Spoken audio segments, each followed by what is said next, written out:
தமிழருவி வழங்கும் அனைத்து நிகழ்ச்சிகளையும் கண்டு ரசித்துக் கொண்டிருக்கும் அன்பு உள்ளங்களுக்கு எம் வணக்கம். நம் காணொளியை காணும் அன்பு செல்வங்களுக்கு முதலில் என் அன்பான வணக்கம். மேலும் நமது காணொளிகளை நீங்கள் காண்பது இதுதான் முதல் முறை என்றால் உடனே லைக் மற்றும் சப்ஸ்கிரைப் செய்து உங்கள் நண்பர்களுக்கும் பகிர்ந்து தமிழ் காக்க உதவுங்கள். வாருங்கள் தலைப்புக்குள் செல்லலாம். ஒரு மனிதனின் அறிவு வளர்ச்சி விரிவடைந்து சரியான எண்ணங்களை நமக்குள் கொண்டு வந்து சேர்ப்பது எது என்றால் அதுதாங்க அறிவியல். இயற்கைக்குள் ஒளிந்து இருக்கும் அறிவியல் சிந்தனையை நாம் போற்றி தாங்க ஆக வேண்டும். இங்கு ஒரு மனிதன் தானாக நடந்து சென்று எந்த செயலையும் செய்ய முடியாத நிலையில் இருந்து கொண்டு அறிவியலின் உதவியால் தன்னால் எல்லா செயலையும் செய்ய முடியும் என்று தன்னம்பிக்கை கொண்டு இந்த புதிய உண்மையை உலகத்திற்கு எடுத்துச் சொன்னார். அத்தகைய மனிதனை உலகம் போற்றினால் அதில் வியப்பு அடைய தேவையில்லை. அவர் யார் என்று கேட்கிறீர்களா? அட, அதுதாங்க சஸ்பென்ஸ். அவர் சொன்ன அறிவியல் செய்திகளை தாங்க நம்ம இங்க கதையா பார்க்க போறோம். கதையோட தலைப்பு விண்ணை தாண்டிய தன்னம்பிக்கை. இந்த கதையில மாணவர்களும் ஒரு அதிகாரியும் பேசிக்கொள்றது போல கதையை உருவாக்கி இருக்காங்க. வாங்க கதை பகுதிக்கு போலாம். பள்ளி மாணவர்கள் எல்லாம் அறிவியல் சுற்றுலா செல்லலான்னு திட்டம் போடுறாங்க. ஆசிரியரும் அவங்க எல்லாரையும் ஒன்றா சேர்த்துக்கிட்டு சென்னை கோட்டூர்புரத்தில் உள்ள பெரியார் அறிவியல் தொழில்நுட்ப வளாகத்திற்கு கூட்டிட்டு வந்தாருங்க. முன்பதிவு செஞ்சுட்டு இருக்க அந்த நேரத்தில் அந்த கோளரங்கம், அதாவது அந்த பிளானிட்டோரியம் உடைய இயக்குனர் வந்து அவங்க எல்லாரையும் வரவேற்று அந்த அறிவியல் தொழில்நுட்ப கழகம் 1988 கட்டப்பட்டது என்றும் இதில் 10 காட்சி கூடங்கள் இருக்குது, பரிணாம வளர்ச்சி பூங்கா இருக்குது, புதிய புதுப்பிக்கத்தக்க ஆற்றல் நிறைந்த பூங்காக்கள் இருக்குது, இயந்திரவியல் பூங்கா இருக்குது, இதெல்லாம் இங்கே இருக்குது. அது மட்டும் இல்லாமல் குழந்தைகள் விளையாடக்கூடிய அளவுக்கு பொம்மைகளை கொண்ட பூங்காவும் இங்கே இருக்குது அப்படின்னு சொல்கிறாருங்க. அதை கேட்ட மாணவர்கள், ஐயா கோளரங்கம் பற்றி கொஞ்சம் விரிவாக சொல்லுங்க ஐயா என்று கேட்குறாங்க. உடனே இயக்குனர், இந்த கோளரங்கம் தனித்துவம் வாய்ந்தது. இந்தியாவிலேயே முதலாக 360 பாகை அரைவட்ட வானத்திரை இங்க தான் இருக்கு. இது 2009 வருடம் அமைக்கப்பட்டது. சரி, எல்லாரும் போய் உள்ள இருக்க நாற்காலியில உட்காருங்க பார்க்கலாம் என்று சொல்லிக்கொண்டே இயக்குனர் அவருக்குரிய நாற்காலியில அமர்ந்துக்கிறாரு. கோள வடிவமான அந்த வரங்கினுடைய மேல் அரைவட்ட வானத்திரை செயற்கை வானமா விரிவடையுது. விண்வெளியில் இருக்கிற கோள்கள் எப்படியெல்லாம் இயங்குது அப்படின்ற ஒரு காணொளி கொஞ்ச நேரம் திரையில் வருது. அது எல்லாரும் பார்க்குறாங்க. அண்டவெளியின் காலம் அப்படின்ற ஒரு தலைப்பில் ஒரு விளக்கம் வருது. அந்த விளக்கத்திற்கு முன்னாடி அந்த திரையில் சக்கர நாற்காலியில் அமர்ந்திருக்கிற ஒருவருடைய படம் தெரியுது. அந்த அரங்கமே அமைதியாக இருக்கு. திடீரென்று அந்த இயக்குனர் கணீர் என்ற குரலில், இவர் யார் என்று உங்களுக்கு தெரிகிறதா என்று மாணவர்களை பார்த்து கேட்கிறார். மாணவர்கள் எல்லாம் அந்த படத்தையே உற்று பார்க்கிறார்கள். தலை வலது பக்கம் சாய்ந்திருக்கிறது. கீழிருக்கும் சில பற்கள் மேல் உதட்டை அழுத்தி வெளிவந்து நிற்கின்றன. அவர் அமர்ந்திருப்பது கனிப்பொறியுடன் சேர்ந்த ஒரு சக்கர நாற்காலி. அவரின் கன்ன தசைகள் சிறிது சிறிதாக அசைகின்றன. அவரது படத்துக்கு கீழே மாற்றத்திற்கு ஏற்ப தகவமைத்து கொள்ளும் திறனே புத்தி கூர்மை. அறியாமை அறிவாற்றலின் மிகப்பெரிய எதிரி அல்ல, அது அறிவின் மாயையே. இப்படின்ற தொடர மாணவர்கள் ஒரு எழுத்தா திரையில வரும்போது படிக்கிறாங்க. அதில் ஒரு மாணவன் ஸ்டீபன் ஹாக்கிங் அப்படின்னு முணுமுணுக்க ஆரம்பிக்கிறான். எல்லாரும் சத்தம் போடுறாங்க.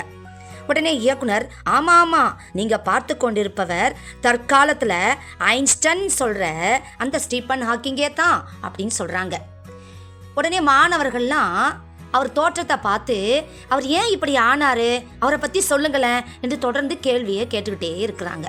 உடனே இயக்குனரும் சொல்கிறார், 1963 வருஷம் நம்ம ஸ்டீபன் ஹாக்கிங்க்கு 21 வயது இருக்கும். அவருக்கு ஏதோ உடலில் பிரச்சனை காரணமாக இங்கிலாந்து மருத்துவமனையில் அவரை சேர்த்திருக்கிறாங்க. அவரை பரிசோதனை பண்ணி பார்த்த மருத்துவர்கள் சொல்கிறாங்க, இவருக்கு பக்கவாதம் எனும் நரம்பு நோய் இருக்குது, அதனால் இன்னும் சில மாதம்தான் இவர் உயிர் வாழ்வார், சீக்கிரமாக இறந்துருவார் அப்படின்னு மருத்துவர்கள் எல்லாமே ரிப்போர்ட் கொடுத்துட்டாங்க.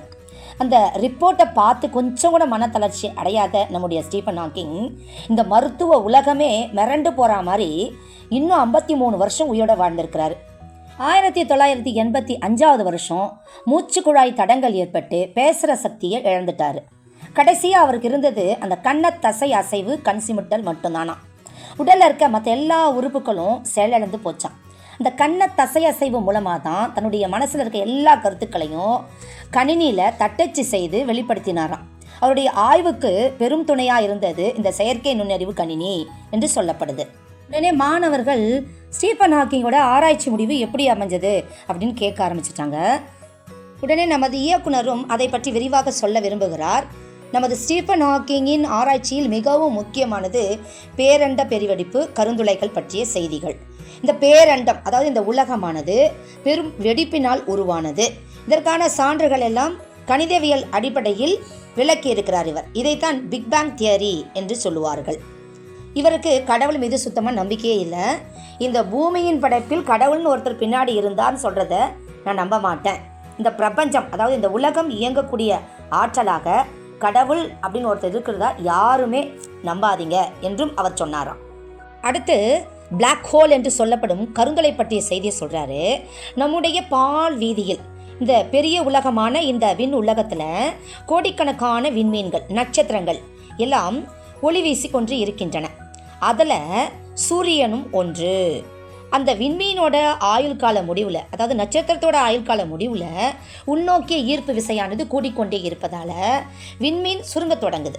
அப்படி சுருங்க அதோடைய ஈர்ப்பு ஆற்றலானது உயர்ந்து கொண்டே செல்லுமா. அப்படி செல்வதால் அது அளவில் பெரியதாக்கி விடுகிறது என்று சொல்லப்படுது. இது ஒரு உண்மையான விஷயம். இது கற்பனையை விட அதிகமாக சொல்கிற அளவுக்கு ஆச்சரியமாக தான் இருக்கும். குறிப்பாக இந்த கருந்துளை பற்றிய செய்திகளை, இந்த உலகமானது, இந்த கருந்துளை என்பது ஒரு அழிவு ஆற்றல் என்று சொல்லப்பட்டதா பேசப்பட்டது. ஆனால் நம்ம ஹாக்கிங் அவர்கள் இதை ஆய்வு செய்த பிறகு இதை படைப்பின் ஆற்றல் என்று சொன்னார். எப்படி? அதாவது இந்த கருந்துளை என்ற சொல்லையும் அதற்கு ஒரு விளக்கத்தையும் முதலில் கொடுத்தவர் அமெரிக்க அறிவியல் அறிஞர் ஜான் வீலர் என்பவராம். அவர் தான் சொன்னாராம், சுருங்கிய விண்மீனின் ஈர்ப்பு எல்லைக்குள் போகிற எதுவுமே, ஏன் ஒளி கூட தப்பித்து வெளியே வர முடியாது, உள்ளே ஈர்க்கப்படுகின்ற எதுவுமே, இப்படி உள்சென்ற எல்லாமே வெளியே வர முடியாததால தான் இதை கருந்துளை என்று பெயர் வச்சாராம் அவர். ஆக இது அழிவின் ஆற்றல் அப்படின்னு அவர் சொல்லியிருக்கிறார். ஆனால் நம்முடைய ஸ்டீஃபன் ஹாக்கிங் கருந்துளைக்கு போகிற எல்லாமே வெளியே வர முடியாதுன்னு சொல்கிறாங்க. கருந்துளையினுடைய ஈர்ப்பு எல்லையில் கதிர்வீச்சுக்களானது வெளிப்பட்டு கொண்டே இருக்கின்றனவே. அப்போ கருந்துளை உண்மையிலே கருப்பாக இருக்கிறதும் கிடையாது. கருந்துளையில் இருந்து ஒரு கட்டத்தில் கதிர்வீச்சு அணுத்துகள் எல்லாமே கசிய தொடங்குகிறது. இறுதியில் கருந்துளை என்பது காணாமல் மறைந்து விடுகிறது. ஆக அந்த கதிர்வீச்சுகளும் அணுத்துகள்களும் மட்டுமே வெளிவந்துட்டு இருக்கிறது. அதனால தான் இவர் அது படைப்பு ஆற்றல் என்று சொன்னார்.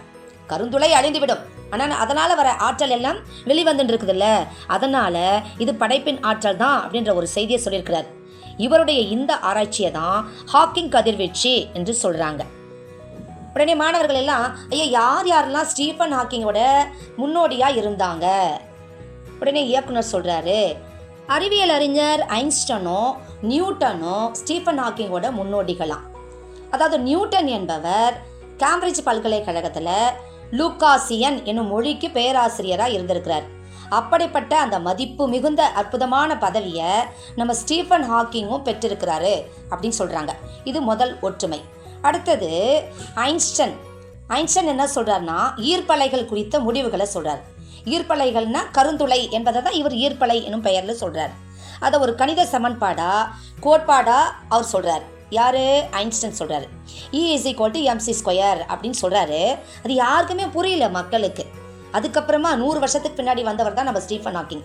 அவர் என்ன சொல்கிறாரு, அந்த ஈர்ப்பலைகளான அந்த கருந்துளைகள் குறித்த தன்னுடைய ஆராய்ச்சிகளை ஒரு கோட்பாடு மாதிரி சொல்லாமல் இந்த நட்சத்திரத்தோட ஒப்பிட்டு சொல்லிட்டார். நட்சத்திரங்கள்னா மக்களுக்கு புரியும் இல்லையா, அப்படி சொன்னதால் இந்த உலகத்துக்கு எளிமையாக புரிஞ்சது அப்படின்னு சொல்கிறாங்க. இப்படி மக்களுக்கு புரிகிற மாதிரி அறிவியல் செய்திகள்லாம் வெளிப்படுத்தி சொன்ன நம்ம ஸ்டீஃபன் ஹாக்கிங் நிறைய விருது பெற்றாராம்.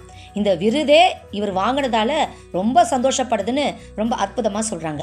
அப்படி என்னென்ன விருதுன்னு பாருங்கள். அமெரிக்காவின் உயரிய விருதான அதிபர் விருது, ஆல்பர்ட் ஐன்ஸ்டைன் விருது, உல்ஃப் விருது, காப்லி பதக்கம், அடிப்படை இயற்பியல் பரிசு, இதெல்லாம் அவர் பெற்ற விருதுகள்.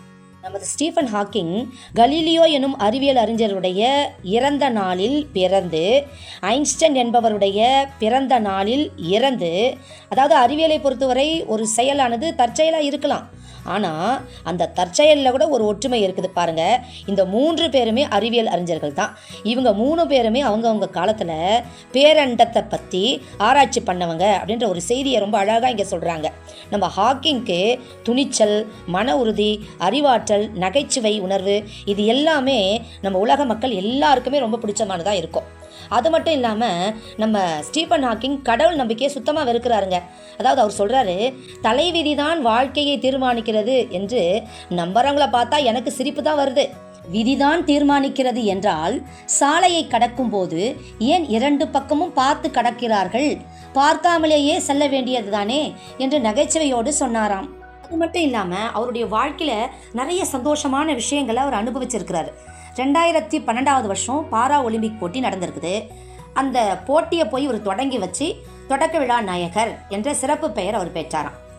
அடுத்த தலைமுறை, பெருவெடிப்பு கோட்பாடு, இந்த மாதிரியான தொலைக்காட்சி தொடரில் இவர் பங்கேற்றாராம்.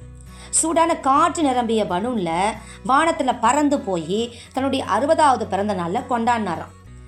727 போயிங் அப்படின்ற விமானத்தில் பூஜ்ய ஈர்ப்பு விசை பயணத்தை தொடங்கி அவருடைய உடலில் எடையற்ற தன்மையை அவர் உணர்ந்தாராம். அவரை பற்றி எல்லா செய்தியும் தெரிஞ்சுக்கிட்ட மாணவர்கள் எல்லாம் ரொம்ப சந்தோஷத்தோட அவருடைய செயலெல்லாம் நினச்சி ரொம்ப ஆச்சரியப்படுறாங்க.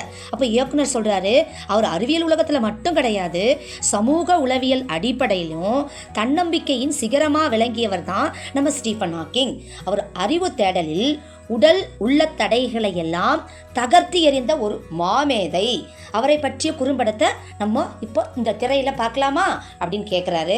உடனே மாணவர்கள் எல்லாம் அந்த குறும்படத்தையே பார்க்குறாங்க. விண்ணை தாண்டிய தன்னம்பிக்கை எனும் தலைப்பில் அந்த குறும்படமானது அங்கே வெளியிடப்படுதுங்க.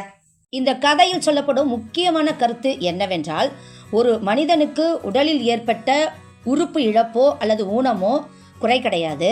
அந்த மனிதனிடம் ஊக்கமும் உழைப்பும் இல்லை என்றால் அதுதான் உண்மையான குறை என்று உலகத்திற்கெல்லாம் எடுத்துச் சொன்னவர் தான் ஸ்டீஃபன் ஹாக்கிங். இதுவே விண்ணை தாண்டிய தன்னம்பிக்கை. இந்த காணொளி உங்களுக்கு பயனுள்ளதாக இருக்கும்னு நான் நினைக்கிறேன். உடனே நம்ம சேனலை சப்ஸ்கிரைப் பண்ணி வச்சுக்கோங்க. நீங்கள் எதிர்காலத்தில் போட்டித் தேர்வுகள் எல்லாம் எழுதுவதற்கு நம்ம சேனல் ரொம்ப துணையாக இருக்கும். இது உங்களுடைய வாழ்க்கையினுடைய கடைசி வரையிலும் பயன்படும். நம்ம காணொளிக்கு லைக் போடுங்க, உங்கள் நண்பர்களுக்கெல்லாம் பகிருங்க. அடுத்த காணொளியில் சந்திக்கலாம். நன்றி, வணக்கம்.